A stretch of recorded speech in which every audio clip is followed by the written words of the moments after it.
Mit szólnátok egy kérdez-felelek videóhoz? Nem sokára 1 éves a YouTube csatornám, amihez több tartalommal is készülök, de az egyik lenne egy kérdez-felelek videó, amihez várom most a kérdéseiteket. Nem tudom, mire vagytok kíváncsiak, ezért szeretnélek most megkérni mindenkit, hogy most írjon kommentet, és tegyen fel kérdéseket akkor is, hogyha eddig mondjuk nem követtél, de tetszik ez a videó, mert ez mind megtalálható a TikTok videóim között is, és a YouTube-on is.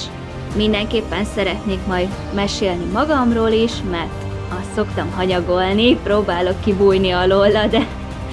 mégiscsak kellene, így nem csak így fruskafülét mutogatni különböző tájakon,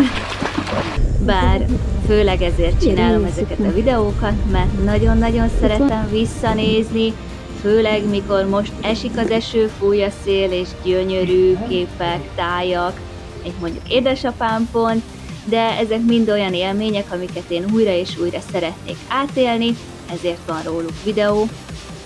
hogy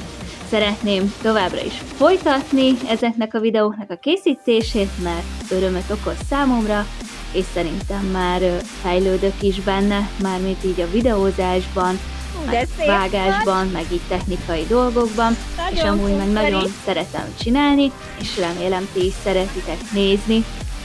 úgyhogy most várom a segítségeteket. Előre is köszönöm szépen nektek, sziasztok!